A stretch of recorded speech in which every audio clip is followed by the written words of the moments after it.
Hi guys, நான் தான் உங்கள் ஆஸ்ட்ரியன் பைலட். இங்கே பார்த்தீங்கன்னா தெரியும் நம்பர் பிளேட் பாருங்களா. ஆக்சுவலாக இது வந்து ஒன் சைடு தான் உடஞ்சி இருந்தது. சரி நீ காலையில் கீழே வந்துட்டு இது வந்து சரி வந்து பார்க்கலான்னு சொல்லிட்டு சும்மா கை வச்சா 2 சைடுமே உடஞ்சிருச்சு. ஆக்சுவலாக அதுக்கு தான் நேற்று போயிட்டு நான் வந்து நம்பர் பிளேட் வாங்கிட்டு வந்திருக்கேன். சென்னையில் போயிட்டு டேரெக்டாகவே வாங்கினேன், ஆன்லைன்லாம் ப்ளேஸ் பண்ணல. இதோ இந்த CNC metallic number plate holder தான் வாங்கியிருக்கேன்.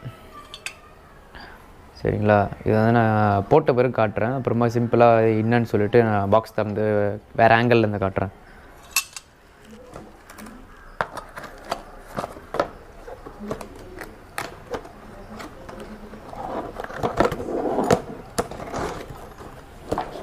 அப்புறமா இது ஆன்லைன் ஆர்டர் பண்ணியிருந்தேன், பஞ்சர் சீலன்ட்டு. என் வண்டியில் 7 பஞ்சர் இருக்கு இல்லையா, அதனால் இன்னும் ஒன்றுமே சத்தமே கேட்கல. ஏன்னா செம்ம ஹெவியாகுது, 1 kgக்கு மேலே இருக்கும் போகுது. எனக்கு பார்சலே பிரிக்கல, வந்து 1 வாரம் ஆகுது வீட்டில். சரி வீடியோ பண்ணும்போது பிரிக்கலான்னு சொல்லி அப்படியே விட்டு வச்சுருக்கேன். ஃபஸ்ட்டு இந்த டெயில் ஃபுல்லாக கைட்டிட்டு நான் ரிமூவ் பண்ணிடுறேன். பண்ணிவிட்டு அப்புறமா இதை நான் மாட்டுறேன். ஆக்சுவலாக அதை மாட்ட முடியுமான்னு தெரியல, மாட்டினா இங்கே வெளியே இப்படி வரும். ஸோ நான் கீழே இங்கே எக்ஸ்ட்ராவாக 2 வோல்ட்ஸ் தனியாக வேறு போட்டு தான் இதை நான் மாட்டுவேன். அப்போ தான் இங்கே நிற்கிற மாதிரி. ஏன்னா இப்போ நான் போட்டேன்னா இங்கே வந்துடும். ஸோ எனக்கு அது ஒரு ஆக்வர்டாக இருக்கும். ஸோ அது மட்டும் நான் கைட்டிட்டு எப்படி இருக்குன்னு நான் செக் பண்ணி பார்த்துட்டு உங்களுக்கு வீடியோவில் பார்க்குறேன். When you see me you better run. Playing duck duck goose with my gun. When you see me you better run.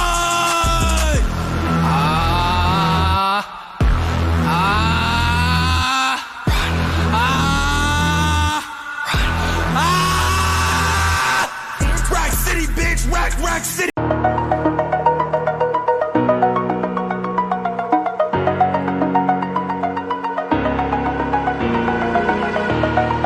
Over the edge, feel like I'm floating through the air. The pain I felt is paid for. பார்த்தீங்களா, மட்கட் கைட்டேன். சும்மா பார்க்குறதுக்கு நாசனமாக இருக்கும். ரொம்ப பிடிச்சிருக்கு இந்த லுக்கு. அப்படியே அந்த ஷார்ப்பாக அந்த கொம்பு மாதிரி வருது பார்த்தீங்களா, சூப்பராக இருக்குது. அது மட்கடை பார்க்கலாம்.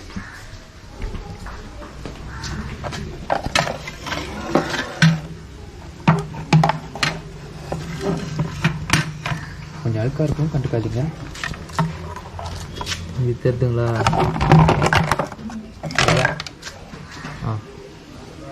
தெரியுதுங்களா, இந்த சைட் பிரேக் ஆகிடுச்சு, இந்த சைட் பிரேக் ஆகிடுச்சு. கரெக்டாக அந்த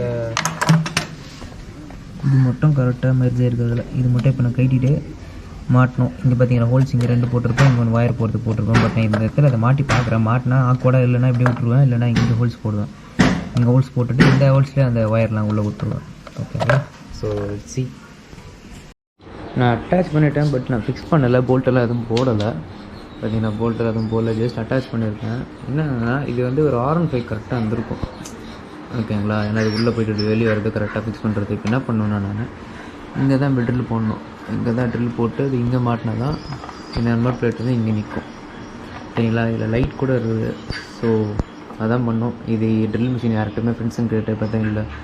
ஸோ கடைக்கு தான் எடுத்துகிட்டு போய் ட்ரில் அடிச்சு தான் நான் மாட்டணும். சரிங்களா, கடைக்கு போய் ட்ரில் அடித்து மாட்டிட்டு அப்புறமா அது எப்படி இருக்குன்னு சொல்லிட்டு உங்களுக்கு காட்டுறேன். ஒன்று இப்படி மேலே வரும், இல்லை இங்கே கீழே போயிடும். நம்மளுக்கு தேவை இங்கே. அப்படின்னா போடணும், நம்ம இங்கே தான் போல் அடிக்கணும். இது வரைக்கும் கட்டிங் பண்ணிட்டீங்கன்னா நீங்கள் ஃபுல்லாக எவ்வளோ ஒன்றா ரொட்டேட் பண்ணிக்கலாம் 180 டிகிரிக்கு. ஸோ 180 டிகிரி சுற்றாது, 50 to 60 டிகிரி தான் சுற்றும். சூப்பர், இவ்வளோ தான் சுத்தம், 180 டிகிரி அப்படி கூட. சரி, இப்போ அதில் வந்து இப்போ ஹோல்ஸ் போடணுமா மட்கார்டில் ஹோல் அடிக்கிறது 2வது விஷயம். ஃபஸ்ட்டு இதுலேயே ஹோல் அடிக்கணும். ஃபிட் கிடையாது. ஓகே, டியூக்கு மட்டும் தான். பட் R15 ஈஸியாக ஃபிட் ஆகிடுதுல்ல, அது கீழே ஃப்ளாட்டாக இருக்கும்ல. டெய்லே வந்து இப்படி இருக்கும். இப்படி இருந்ததுன்னா ஃபிட்டிங் பண்ணது ஈஸி, இறங்கிடும். உங்கள் டெய்ல் வந்து ஸ்ட்ரைட்டாக இருக்குல்ல, ஓகே, மேலே டில்ட் பண்ண முடியாதுல்ல, டைம் இல்லை.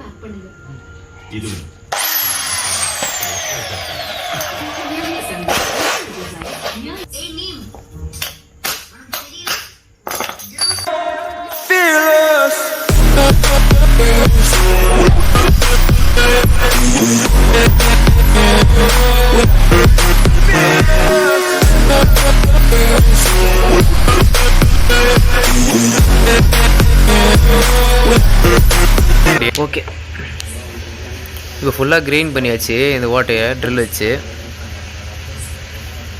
சூப்பராக. ஓகே, இப்போ இது இங்கே வரும். நம்ம ஊர் சூப்பர்மேன் சூப்பராக பண்ணிட்டு வர பாருங்க. ஓகேவா? Okay, super. புட்டு பேஷன்ஸு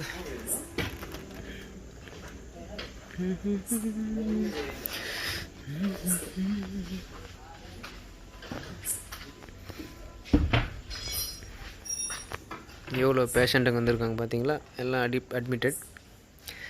பார்த்தீங்கன்னா கைஸ், நான் வீட்டில் வந்து அதை பண்ண முடியல, அதனால் மெக்கானிக் ஷெட் எடுத்துகிட்டு போயிருந்தேன். அவர் பேசுனதும் நீங்கள் கேட்டிருப்பீங்க, நிறைய ஆல்ட்ரு பண்ண வேண்டியதாக இருந்துச்சு.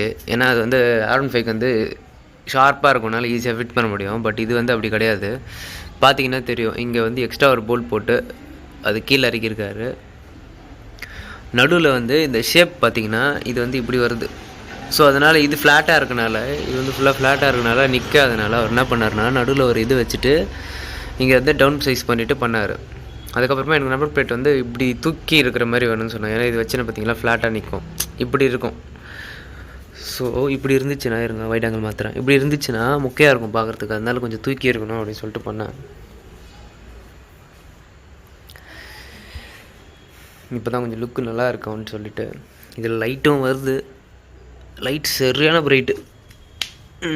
இந்த சைட்லேருந்து பார்த்துக்கோங்க. அதை நடுவில் வந்து இது வந்து இது வச்சுருக்காரு. நடுவில்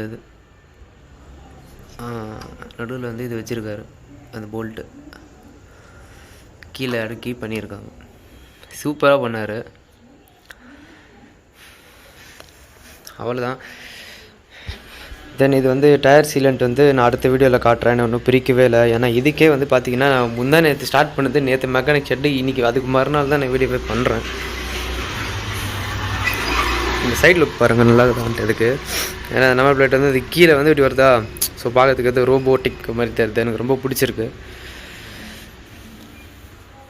ஓகே கைஸ், நான் வந்து வண்டி பார்த்துருப்பீங்க. வீடியோ நல்லா இருக்குதான்னு பாருங்கள். ஏன்னா வந்து நான் கிட்டத்தட்ட 3 நாள் வந்து நான் சுற்றிட்டு இருந்திருக்கேன் இந்த வீடியோ பண்ணணும்னு சொல்லிட்டு. ஒரே செகண்ட் இருங்க. 3 நாள் அலைஞ்சிட்டு இருக்கேன் நான். மெக்கானிக் ஷெட்டுக்கு போகிறேன், ஒரு நாள் போனால் அவர் இல்லைன்னு வரு, 2வது நாள் போனால் இல்லைன்னு வரு. சரி சொல்லிட்டு நானே மாட்டலான்னு பார்த்தா அதுவும் முடியாது. ஏன்னா அது வந்து ஷேப்பு கீழே வேறு மாதிரி இருக்குது. ஸோ அது வந்து கரெக்டாக ப்ராப்பராக அவர்கிட்ட பண்ணணும்னு சொல்லி பண்ணிட்டேன். சரி, அந்த லுக் எப்படி இருக்குது, நல்லா இருக்கா நல்லா இல்லைன்னு கீழே கமெண்ட் பண்ணுங்கள், சரிங்களா? அப்புறம் வந்து டயர் சீலண்ட் பற்றி போட்டிருப்பேன். பட் எனக்கு வந்து டபுள் மைண்டடாகவே இருந்தது, வாங்கிட்டோம் போடலாமா வேணாமான்னு சொல்லிட்டு. அப்புறம் அவர்கிட்டையும் கேட்டேன், ஏன்னா ஜெல் போட்டால் ரிம் எல்லாம் கொஞ்சம் டேமேஜ் ஆகுமா அப்படின்னு கேட்டால், இல்லை பெட்ரோல் வாஷ் பண்ணால் வந்துடும் அப்படின்னாங்க. ஸோ அதை பற்றி டீட்டெயிலாக அட்வான்டேஜஸ் அதோட டிஸ்அட்வான்டேஜஸ் எல்லாமே நான் வந்து அடுத்த வீடியோவில் சொல்கிறேன். அது போட்டால் வீடியோ ரொம்ப லென்த்தாக போயிடும். இதுவே எனக்கு வந்து 10 மினிட்ஸ் கூட வரக்கூடாது, அது கம்மியாக வரணும்னு சொல்லிட்டு நான் ரொம்பவே இது பண்ணிட்டு இருந்தேன். ஸோ எப்படியோ 10 மினிட்ஸ்க்குள்ளே நான் பண்ணிட்டேன் வீடியோவை. ஸோ அந்த லுக்கு ப்ளஸ் வந்து நான் வந்து நைட்டில் 2 ஃபோட்டோஸ் எடுத்து வச்சுருக்கேன்.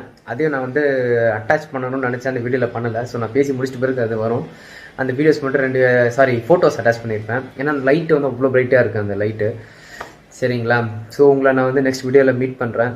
அது வரைக்கும் உங்கள்கிட்ட இருந்து விடைபெறுவது நான் உங்கள் பாபி, த ஆஸ்ட்ரியன் பைலட்.